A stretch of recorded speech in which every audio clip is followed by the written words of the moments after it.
Hi, Mr. Shapiro. So I believe that the first half of the 21st century will be controlled by identity politics. I think the trend is clear considering we had the first women and orange man win party nominations. I want to know how a person who may not rely on identity politics can effectively make their voice heard over those who do. Okay, so this is a really great question. I agree that what we've seen is the rise of identity politics on the left, and I think that there's actually a rise of identity politics on the right. It's why you see the rise of the so-called alt-right, which is an identity politics-driven group. The idea that white people need their own sort of political action group. And that's a problem to me. I'm not somebody who believes in identity politics. I think identity politics are actually evil. I don't think that you have your own interest group because of your race or your skin color or your ethnicity or any of that. So the only way to really speak to this is by going back to a message that I think we all chanted tonight, which is decency. Right? It's very easy to get tribal. People are inherently tribal. We all feel more for our families, as I said, than we do for people more broadly around us. The only way that you break that cycle is by having what they call social capital. And the way that social capital is created, the reason that I trust you or that I trust my neighbor to babysit my kids is because I know that my neighbor is a decent person. So if we encourage everyone on an individual level to abide by decency, then you can break the never-ending cycle of identity politics. But that actually requires stuff to happen outside the realm of politics. It requires an upsurge in civic morality. It requires an upsurge in things like people going to church and joining together as communities. It requires a real move toward people talking about how to deal with each other morally on a non-governmental level. If you do all that, you can recreate a social fabric that has been torn apart by identity politics. Thanks a lot. Hey, Ben, huge fan, first of all. My question for you is pretty simple, and that is the Republican Party the answer for conservatism in America?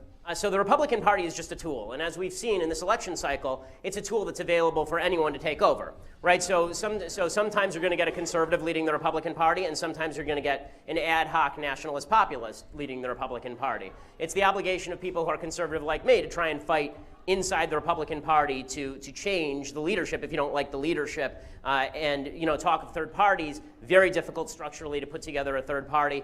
If Trump ends up driving the Republican Party far away from conservatism in a very clear and obvious way, you will see some rumblings about a third party because there are too many people who still believe in kind of root traditional conservatism to be thrown off by Trumpism.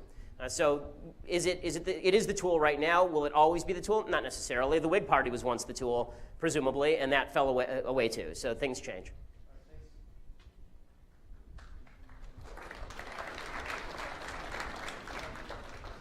Good evening, Mr. Shapiro. I have a question for you as a Harvard Law School graduate. Sure. Regarding the incident at Camp Randall, the man was asked to take off the quote-unquote noose around his head. Under the Brandenburg test, is this constitutionally able for the police to ask him to take off this rope, or is it considered free speech?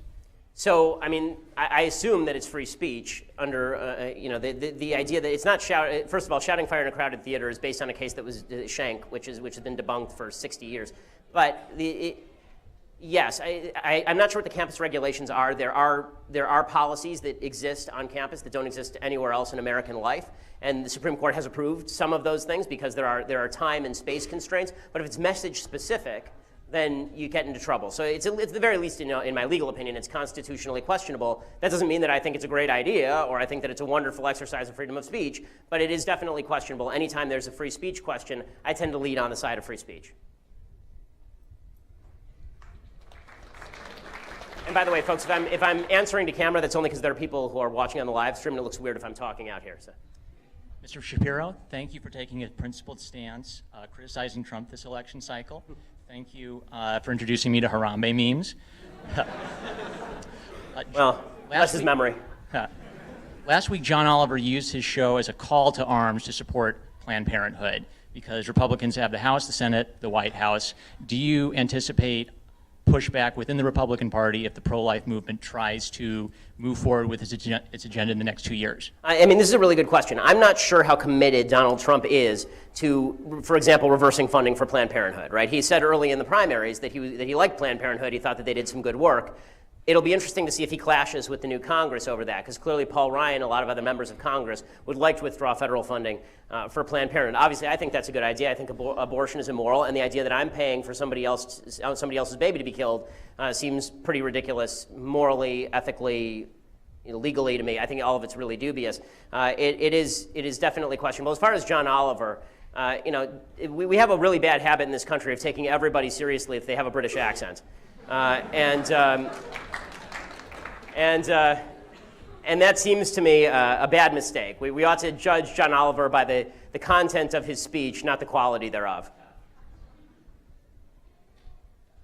We've seen politics become more divisive and messy business, and as a result, arguably the most qualified people aren't running anymore. What would it take for you yourself to run for office? And then, do you think we'll ever get back to a time where those most qualified people want to be in politics and want to? Well, I mean, there's always been sort of a disconnect between the right and the left in terms of qualified people going into public office. I will get to your first question. There's always been a disconnect because on the left, if you're really smart and qualified, you go into government. And on the right, if you're really smart and qualified, you go create things that help people and make millions of dollars. So what you end up with is this weird disconnect where the people who are on the Republican stage are all of sort of, with a few exceptions, they're all sort of middling IQ and not necessarily the world's greatest and smoothest orators. And on the Democratic side, you have a bunch of people with Ivy League degrees, except for this time around when you have an old crone who is going to be handed it anyway. And also a loon bag old socialist who escaped from the asylum. So this time actually bucks the cycle a little bit. And so we end up with a race between the two least qualified candidates in American history. But all that said, what would it take for qualified people to jump in? First of all, people have to learn to love the fight, especially people of our generation. We have to learn to love the fight. Okay, the fight can be fun. This idea that there was ever civility and gentility in politics, not really. There was more kind of on an open level. But the fact is that back in 1800, if you read the scurrilous broadsides being published by the Adams campaign against the Jefferson campaign and back and forth, it was pretty rough stuff. I mean, you had a guy named James Callender, who's actually a muckraker for Thomas Jefferson, writing things about how John Adams was senile and he was running around the White House throwing his wig at people, really. And meanwhile, you had muckrakers for Adams trying to discredit Alexander Hamilton, who was on Jefferson's side, and bringing up all the issues about him having adulterous affairs and all. So it's always been a rough business. I think that conservatives have to engage in that, and they have to like it. It's why people embrace Trump. It's because Trump actually comes off as aggressive. For all the problems I personally have with Trump morally, ethically, politically, the one thing that Trump is aggressive. And so it's going to take a new generation of aggressive conservatives. As far as would I ever run for office, I mean, honestly, in this day and age, I'm not sure I'm qualified. I'm not the son or the husband of a former president. So it's a pretty restrictive group of people who are allowed in. And I'm also not one of the Trump children, who I guess are next on the list. So I'll have to blame my father if I never run for office. It's his fault. Thank you, Ben. Huge fan. Would you say it's possible for the left to recognize broken families as one of the biggest problems in American society? And if so, what would it take for the left to realize how big of a problem this is? Okay, so the left is never going to recognize that broken families are a problem because it is one of the goals of the left to break families. Historically speaking, if you read Marx and Engels, they do not like the traditional family. They think the traditional family is a bulwark against an overarching brutal state. Right, so the idea, and they want the overarching brutal state, so therefore they don't want the family. The family is a bunch of people who care about each other more than they care about the community at large. And so this is why in Soviet Russia, the chief goal was to separate children from their family, have them turn on their parents. I mean, some of the great Soviet heroes in the Soviet Union were kids who reported their parents to the authorities. Right, so the left has never been in favor of traditional families. They see it as a threat. Because traditional families don't vote according to how the left wants them to vote. They vote in favor of leave me alone. I've got my family. It's my job to protect them. So the left is never going to stand up in favor of that to the detriment of everybody involved. And therefore, it's incumbent on particularly religious people, because religion still has a significant amount of weight in American life, unlike in Europe. It's incumbent on religious people to make sure that their kids understand the value of family. It's incumbent on secular thinkers to make clear to people that broken homes, that single motherhood is not an affirmative good. And when Hollywood tells these lies, a great book by Charles Murray it's called Coming Apart, and it's actually about white poor people, white poverty versus white wealth. And he says one of the problems is a lot of people who exist in the white wealthy sphere, people in Hollywood, they live like traditionally religious people, but they preach like far leftists. So they'll be married, they'll have kids, they'll have the same divorce rate as kind of normal folks, but then they'll preach that all families are created equal. And look, this is not to say there can't be great single moms. There can. It's not to say there can't be crappy two-parent homes. Of course there can. But on a general level, if you are born into a two-parent family, you do have an advantage over people who are born into a one-parent family. It is everybody in this room's responsibility to live out these ideals, teach them to your kids, and teach them to all the people around you, regardless of race. Okay, and I understand there are people. I spoke at a school called Otay Ranch High School in San Diego, and it's a largely low-income minority crowd. I don't know how the public school approved it, but they did. And so I was speaking to them, and at one point I said exactly what I've said here. Single motherhood is a predictor of poverty, and if you're impoverished for all of your adult life in the United States, it's because you're not good with money. It's because you make bad decisions with your money. And the principal actually walked down and shut down the speech and excused the entire class if they wanted to leave, because he said there are too many kids here who are products of single mothers, and they might be offended. Okay, if you can't tell people the truth because they might be offended, we're never going to get anywhere here. So we have to tell people the truth regardless of whether it offends them, because the truth is the only thing that's going to make them more free and more prosperous. Hear, hear.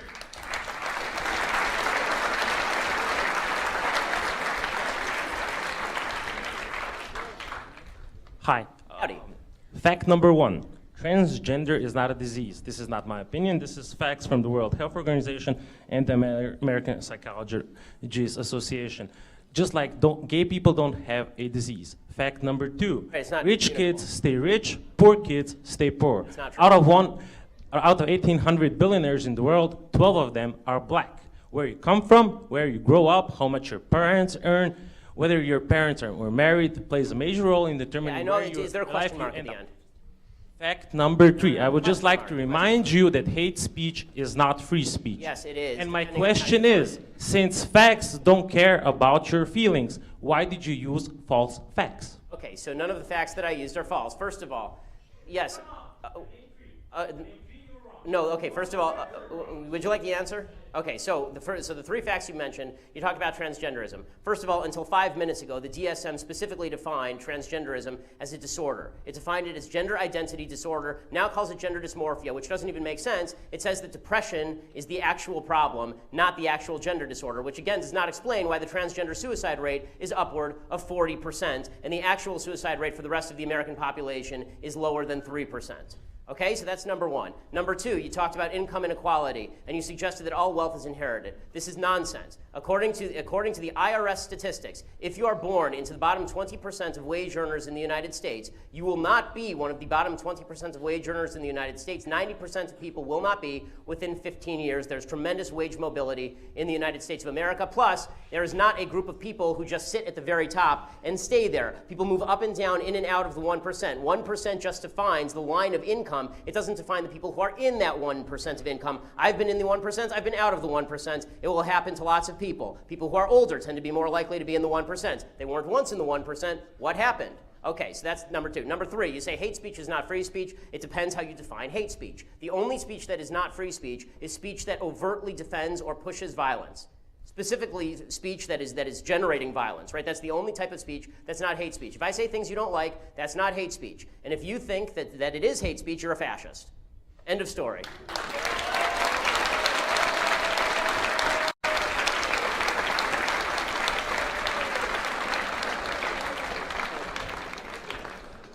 Hey Ben, big fan. 2 things. 1, I'd like to call my brother Anders. Hey Anders, someone out there watching the live stream. Number 2, I debate socialists all the time, and their only real comeback is, oh, that's not real socialism, or that's not real communism. Is there any way to really get around that and try to make them see that, look, just because your version of socialism, that magical fantasy land version of socialism, has not been tried, doesn't mean that socialism is an acceptable concept. Yes. So the problem is that you're arguing with them in terms of the effectiveness of socialism. So what that argument is, you say socialism doesn't work, it fails everywhere, it makes people poor and miserable, right? That's the argument. And then they go, but that's because it hasn't been properly tried, right? That's their comeback. So here is the actual argument that works with socialism. It is immoral to steal from people even if you vote to steal from people. Okay, if there are 3 people in a room, and it's me, and I have $100, and you and your friend are in the room, and you vote to beat me up and take my money, that does not make it morally legitimate for you to beat me up and take my money. One of the great lies that's been told about socialism, and you see this all the time, is people say socialism, beautiful idea in theory, but it doesn't work in practice. No, socialism is a shitty idea in theory, and it's an immoral idea in practice. Okay,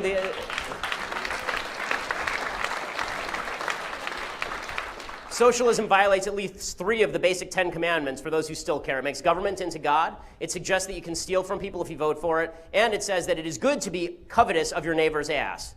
Right? For Bill Clinton, it has a different meaning. But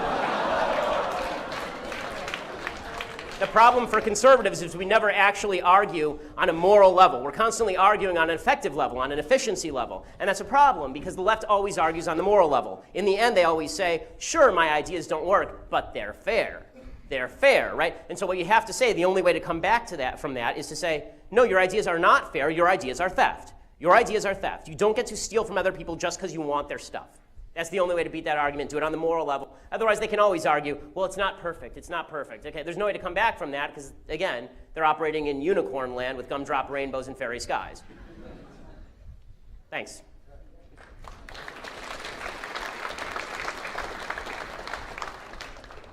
Hey, Ben, or I'm sorry, Your Grace. Thank you. Thank you for not stealing my identity from me. Yes, of course. I want to be polite here, obviously. Yeah. Anyways, so respect the pronouns. Yeah. One, how'd you become a Cubs fan? Or I'm sorry, a White Sox fan? Yeah. How dare you? Yeah, I'm sorry. Your Grace, please forgive me. Please forgive me. Pray for me tonight. 2, do I have the honor, Your Grace, to shake your hand? And then 3, how do we fix the education system in America? Because as you know, the K-12 system is really kind of falling apart in the inner cities. Our model is pretty much outdated. It's something that's been used since the 1920s. Yeah. Secondary education is also kind of what, as we just saw from the precious cupcakes outside. Yeah. If you major in lesbian dance theory, as you like to say, yeah. you get a $200,000 education and you can't get a job. Right. So what do you think the solution be to that? Okay, so first of all, on the White Sox question, my dad and mom are from Chicago. My dad was a White Sox fan. I inherited all of his rooting interests, and it's been a really bizarre year for me. I mean, really, between the Cubs winning the World Series and a reality TV show star winning the presidency, it's been interesting. So as far as shake my hand, be happy to do that if security allows it. And as far as the education system, the only answer in the education system is, of course, the same as it is in any other market-based system. You need a market. Right? If you grant vouchers, if you grant charter schools, if you pay teachers according to their product, if they perform better, you pay them more. If they don't perform, you fire them. Right? You actually have to have a free market system that involves local control because in the end, parents are going to be the ones who have to choose what's in the best interest of their child. It's also going to take a bit of civic re-education because the fact is that this has nothing to do with color. There are lots of miseducated kids in this country because education is not taken seriously in a lot of communities across the country. And so people are going to have to be told that, and they're going to have to learn that education matters a lot. And you can see this. I mean, in the Jewish community, education's always been a priority, and that's why Jews have always been very highly educated, regardless of the society in which they live. Americans have typically been highly educated, too, because we respect and value education. One of the ways to do that is by giving control back to the parents and making it their responsibility. The more government steps in, the more parents step out. And that's been true in every aspect of the private sector. The more government steps into welfare, the less people give charity. The more the government tries to regulate morality, the less the church does. Right? The fact is that the bigger government is, the less private choice there is, and private choice is the only way of guaranteeing quality of any product. When people declare a right to education, a right means that you have the ability to secure what you're looking for from somebody else, presumably. So if there's a right to education, I can force a teacher to teach my kid for free. There's no right to education. Okay, there's a right to seeking an education, and that's what we ought to focus on, is broadening the options for people who are seeking an education and ensuring that parents do a better job of that. And if parents won't get their kids an education, we have to talk seriously about whether that is misparenting in a severe enough way that you talk about, if the government steps in, if that's child abuse. If you just refuse to educate your child in any way, and if you don't care whether your kid ditches school, is that child abuse? I mean, we do have truancy laws in this country, and kids can't take care of themselves. Thanks.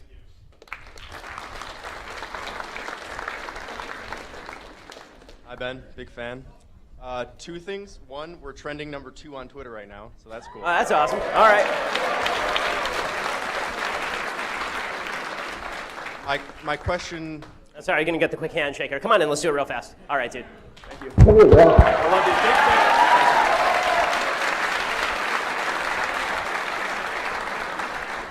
fan. My question is similar to the last one. It's where did this campus fanaticism come from, and how, if ever, does it end?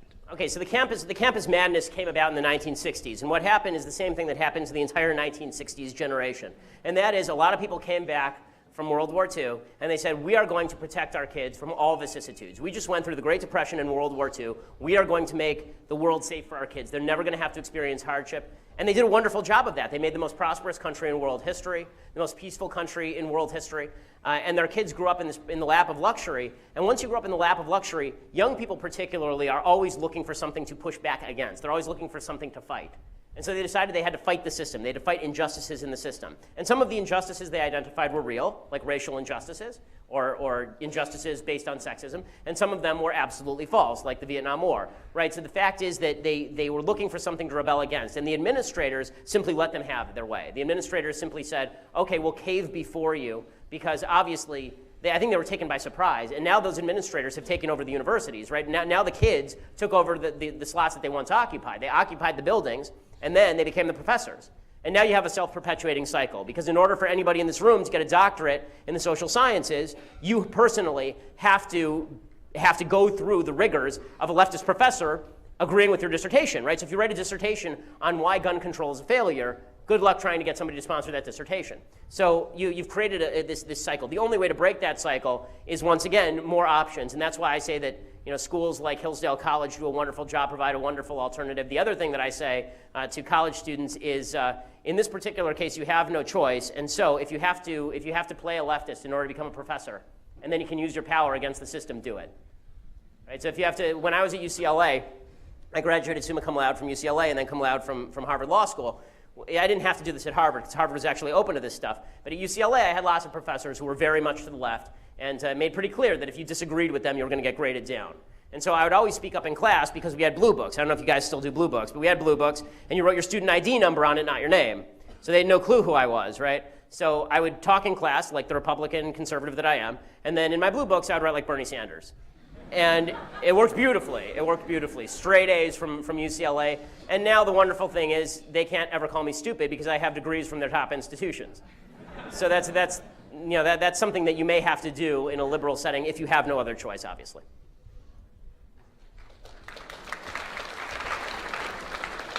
Thank you, Mr. Shapiro, for coming. I've just been informed we were trending #1 on Twitter. Oh, wow, okay. Yeah. So Nice. my question. Thank you to the protesters. Oh yeah, absolutely. Thank you. If you ever debate Milo Yiannopoulos on campus, I'm sure I'll be rooting for you, and I'm sure we'd all love to see that. The day after election was a national day of mourning across campus. There were chalk drawings galore, as much as they can. And anyone that I've brought up, I sat in the front row here, and I had in my biology lecture that was canceled to talk about our feelings about the election.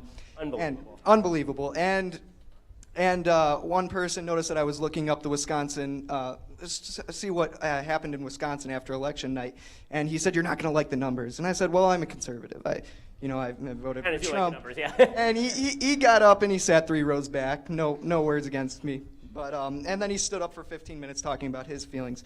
But I was wondering, how are we able to engage in a conversation where, Madison is such an echo chamber for liberalism? I mean, first of all, not every conversation is engageable, obviously. You can't follow the guy to the back of the room and start talking about why your vote was worthwhile and why it's great that the most corrupt woman ever to attempt to run for the Oval Office doesn't now occupy it. Right. And by the way, again, this is coming from a guy who didn't support Trump in the primaries or the general. Right? I didn't vote for Trump or Hillary. Neither of them met my minimum definition of people who deserve to be president. But I am certainly very, very, very pleased that Hillary Clinton is not president of the United States, and that Donald Trump apparently vanquished her with a bucket of water. Like that was so that. But I think that it is worthwhile. I think that it is very much worthwhile to consider in every conversation what's the purpose of the conversation. So I would speak to somebody on the left who wants to have an honest conversation in a different way than I would speak to people who are standing up here shouting at me. If you're standing up here shouting at me, I can't have that conversation. When I'm on my deathbed, hopefully many, many years from now, I'm going to look back and go, God, I really wish I had those 10 minutes back where I was trying to talk to the idiot shouting safety at me. Right? So you have to gauge what's the purpose of the conversation, whether it's worthwhile or not. And then if it is worthwhile, then bring facts and figures and consider whether the other person might have a point, because sometimes the people on the left do have points that you should consider and maybe change your opinion on, maybe not. But you can have open and honest but you have to determine at the beginning what's the purpose of the conversation. When I'm debating somebody, the purpose of the conversation is not for me to convince the person I'm debating, it's to convince the people in the audience, which means I have to destroy the person I'm debating. It is morally incumbent on me to go full Terminator. So So, with that guy, you're not going to be able to have a conversation with him. Hopefully, you'll identify people who actually want to have open and honest conversations that are useful. Thank you. Absolutely. So much love, guys. This is great. Hi. I apologize for not knowing who you are, and I'm tired if anybody doesn't know that. Sorry. Well, thank you for coming, even though you don't know who I was. Did you kind of stumble in here? I barely walked in. I was wondering, how old are you? I'm 32. Okay. Well, then I am twice the age of most, unless you're over 30 and still in college. I would like to speak to your mama. Like I said, I run a food pantry and soup kitchen. Thank you for doing that. That's fine. For 11 years. I've noticed that over the years, we have given more than we expect of the people. The people that come to the food pantries and the soup kitchen do not put any time. My volunteers come from all over the place, but they do not come from the people who are using the sector. Mm-hmm. Is there any way you think that morally we have changed to not make it? It's never shameful to need help. I mean, I've been married for 35 years. Yeah. We've lived in a van. I mean, we've worked our way up to living in a beautiful home. So I'm not saying that's great. I'm just saying, when did it become shameful's not the right word? Yes. No. When did the stigma disappear about without repaying it, taking aid, or at least being grateful? Yeah, or at least being grateful. Yes. I mean, honestly, I think it's when the government got involved. I think when the government decided to replace private people in providing these services, people started to think it's owed to me. Right. This is why these things are now called entitlements. Right. They used to be called privileges, or they used to be called benefits, but now they're called entitlements. You are entitled to them by virtue of the fact that you're here. Now, nobody's entitled to use of your food pantry, right? But people see it as an entitlement because they've been taught from the time they're young that in America you're entitled to certain basic things, and if you don't provide them for yourself, then you'll just go get them somewhere else and never repay it. In Jewish morality, in which I rarely cite, but in Jewish morality, there's a basic injunction, and that is every single person has to give charity. Every single person. It doesn't matter how poor you are. Even if you are a poor person, even if you are dead poor, even if you're dead broke, as Hillary Clinton once was, even if you're dead broke, you actually do have to give charity. It's incumbent on you as a human being, not because your charity is actually going to help somebody that much or poor, but because it makes you a better person. Charity is about the giver, not just the recipient. And in America, unfortunately, we've come to the conclusion that charity, welfare, unemployment benefits, all the benefits provided by the government, these benefits are only and solely for the benefit of the person who is taking. They're not for the benefit of the person who is giving as well. And the more government takes, the more it feels like it's not a matter of morality for me to give to poor people. It's a matter of they're going to put me in jail if I don't. And so if there's nobody there with a gun, this is social science showed this, by the way. Like you read child rearing books, and one of the things that they say is you actually shouldn't give an allowance to kids to do normal chores if you want them to do normal chores, right? If you give them an allowance, they start to think, oh, I'm supposed to be paid to do these things, right? If you actually say to them, no, you're obligated to do these things, and now you get a normal allowance for doing other stuff or just unrelated to these chores, then they'll do the chores with alacrity. In America, we've given that up. In America, we've given up the idea that you are obligated to do certain things as a citizen in a republic because government says we're going to force you to do it or you're going to be punished for doing it. And voluntarism is the name of the game here. And as voluntarism disintegrates, so does the social fabric. You can't trust your neighbor because obviously the only reason your neighbor is being nice to you is because the cops might come if they're not. Hi, Ben. Sorry that representatives from the People's Republic of Madison treated you with such disrespect. Oh, but other representatives treated me so well. Thanks, guys. So yesterday on how Trump's going to pick his cabinet members to the Bachelor, so ultimately... Because of his tweet. He tweeted out, for those who missed it, Donald Trump, the president-elect of the United States, tweeted out something to the effect of, I am the only one who knows who my final picks will be. Right, and he said who the finalists will be. It was actually the finalists. He said, it's not a mess, it's not chaos. I'm the only one who knows who my finalists will be. And so I tweeted out something like in all capital letters, who will get the rose? So ultimately, my question is, who do you think will be the most qualified and competent people? I know you've been talking about how Bolton would be a fantastic qualified choice for Secretary of State. Yeah. But for other people, who do you think should get the rose in terms? I mean, so he's mentioning some good. So I do on my podcast. I do a segment called "Good Trump, Bad Trump," and I've been doing it for months, and now I get to do it for years on end. And that's the thing with Trump. He's a total mixed bag. Like, you don't know, you put your hand in that bag and you don't know whether you're going to get a rose or dog do. Like, it could be anything. That's what makes it so spicy. And so you know, he'll say things like, you know, maybe I'll consider making Rudy Giuliani the Secretary of State. You know, I like Rudy Giuliani, but his experience with international policy is limited to the fact that he lived a few miles from the UN at one point. You know, and then he'll mention Michelle Rhee as Secretary of Education, which would be great. Right? Michelle Rhee would be excellent as Secretary of Education. Bolton would be excellent as Secretary of State. He mentioned Kelly Ayotte for Secretary of Defense. She'd be just fine. Right? Then sometimes he just mentions like crazy out of the woodwork ideas that I don't understand in the slightest. Right? So we'll have to wait and see. Of course, he only knows the finalists. And the reality show editors have not edited it in the back room yet to make it look like this was all planned. My mom is a reality TV show producer. That's how they do it, gang. So, you know, there are some good people that he's discussing.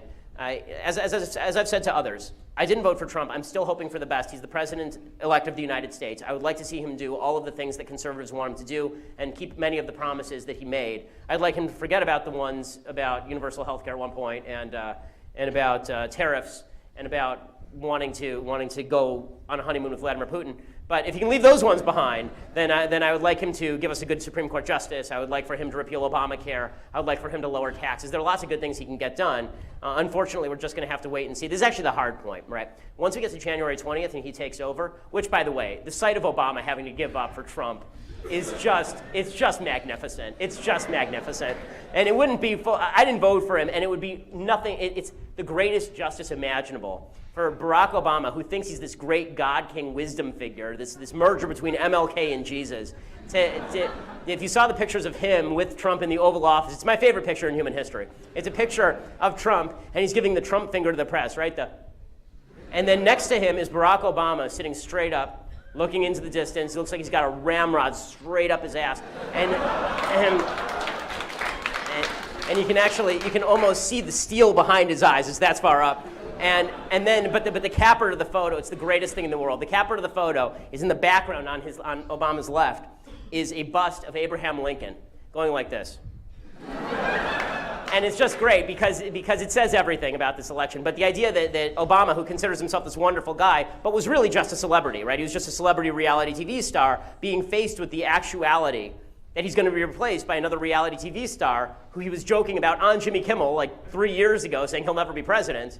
It's pretty spectacular. So we can at least be entertained. But on January 21st, we'll actually know what this looks like. I'm eager to get there because I want to know whether I was right or wrong about Trump. I hope I was wrong. I was wrong about his electability, obviously. So I hope that I'm also wrong about him as a president. I pray that I'm wrong about him as a president, or it's going to be a long 4 years.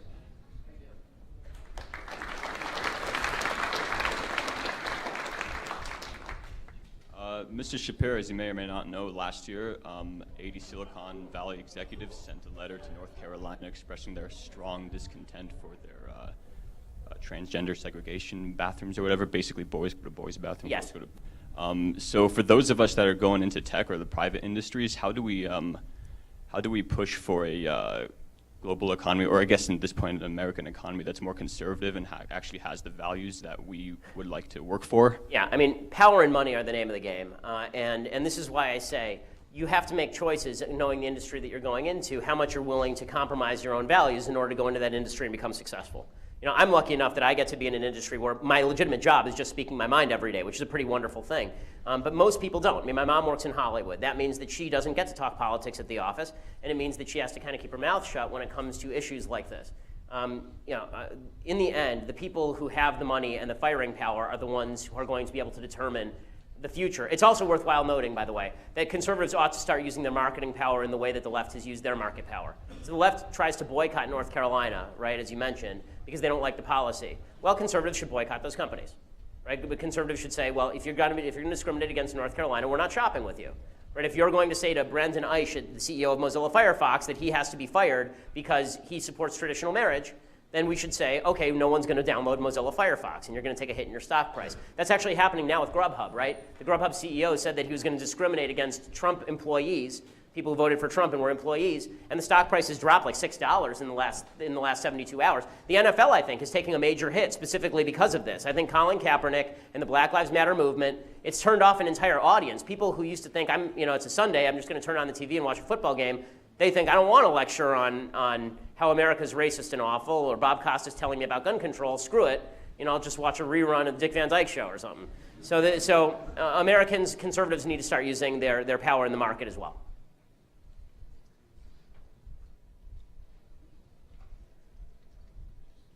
Hi, Ben. Howdy. You make me feel really underdressed. I think this ideology of social justice and victimhood ultimately is Marxism. Yes. And as someone who came from Venezuela, escaping communism, you can imagine the terror that I feel.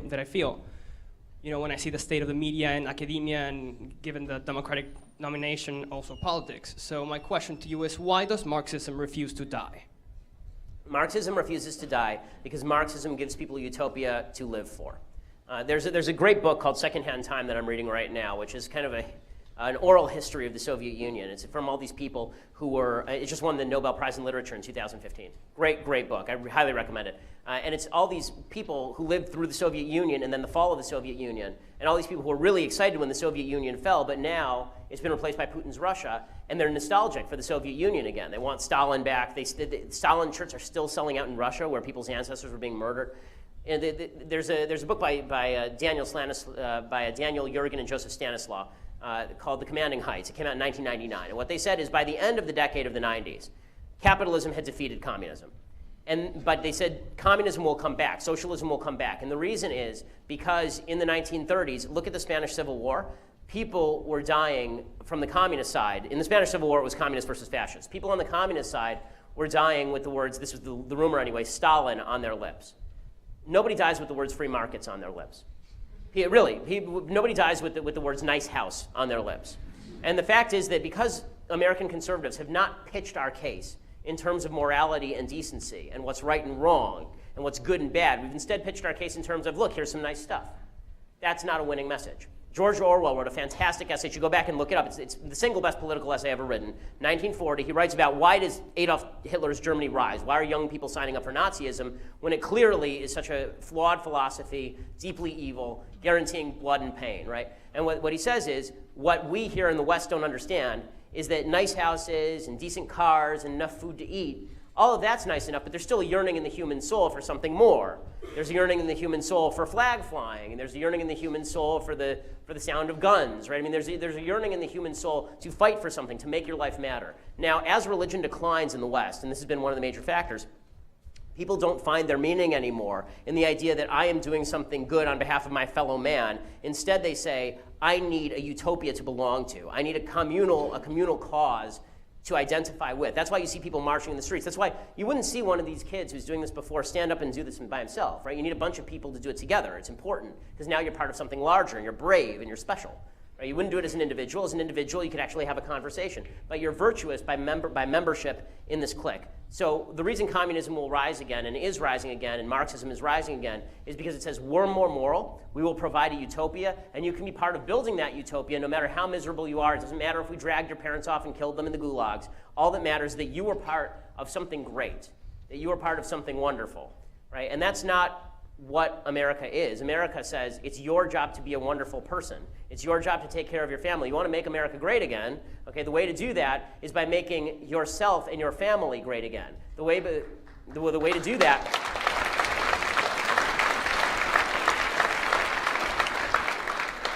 that is by being a decent person, independent of trying to grab the levers of government and use them to shape humanity.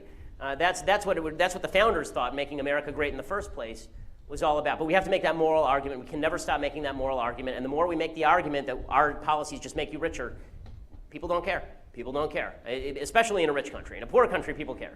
Right? In a rich country, it's all fun and games because we can talk until the cows come home about social justice, so long as we get to go home and sleep at night in our nice warm bed sponsored by the state at a top university. But it's a lot harder to talk about social justice when you're eating dogs because you have nothing else to eat, as they are in Venezuela, because all the shelves are empty. Thanks so much. Ladies and gentlemen, this will be the last question. Yes, and that transgender that grabbed you by the neck might be a direct result because people didn't listen to me. I'm the only person in 2003 that fought the International Olympic Committee over transgenders, and then it spread to I sat with Jenner in 1976 before he set the record. And then it spread to the state high school leagues, and obviously it's going to go to the Supreme Court here. You know, the bathroom bill, so I have a long history. I've taken the NBA on, NFL, all the major leagues teams. My question is, where is this all going to end up?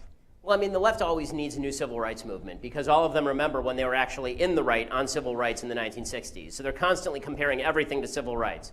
Right? Gay rights are civil rights. Transgender rights are civil rights. It's always the next thing is just like when we were marching on behalf of black folks back in the 1960s. And so after they obliterate gender, obliterate sex as a meaningful distinction, which is obviously silliness. You got the NBA boycotting North Carolina or the NCAA boycotting North Carolina, but they still have separate men's and women's divisions, which is weird. Right? If sex is just arbitrary, then why do you have women's divisions? Why can't it just be a bunch of 6'8" dudes who weigh 300 pounds banging around in the paint with a bunch of 5'3" women, right? But the only way to, I think that the next step for the left, I've always said this, is taking their agenda and destroying the religious right. And so this has always been the purpose of, for example, same-sex marriage. I personally am libertarian on same-sex marriage. I think the government should not be a part of marriage, period. I think the government has nothing to do with it.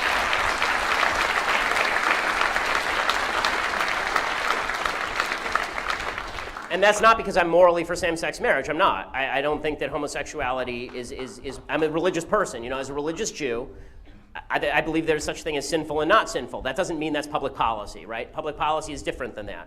So when it comes to public policy, my feeling is that the government is really crappy at everything and hasn't promoted traditional marriage in any real way. When they tried to, it failed. Obviously, the government can't be the barrier between marriage and failure. That just doesn't work. I have personally 2 marriage certificates, right? I have the one from the state that I don't care about and it got lost sometime and I don't care. And then there's my Jewish marriage certificate, which is my ketubah, right? And that's the one that I cared about because it's the one that said I could have sex with my wife.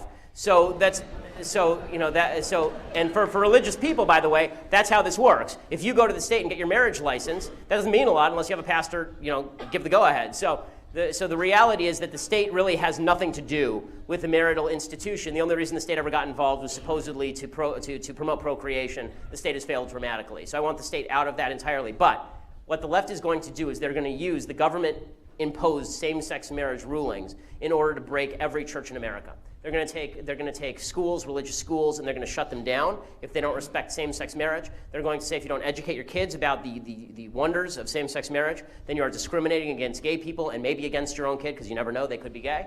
Right? They're going to say that every church, every school, every religious institution in America must be discriminated against if they do not participate in whatever the left social agenda of the day is. And that's a much larger battle than all of these secondary silly battles about bathrooms in North Carolina and such. The left is always on attack. And because they're always on attack, it's incumbent on us to always fight back. We can never stop fighting back. And obviously not just fighting back, dismantling the roots of their agenda, exposing them for what they are, a bunch of people who are grasping and ambitious, a philosophy, more than a bunch of people, a philosophy that says your labor is not your own, your time is not your own, your freedom is not your own. Your labor, your time, and your freedom are all your own. And it is your job to use them to best effect. Thank you so much. Thanks for having me.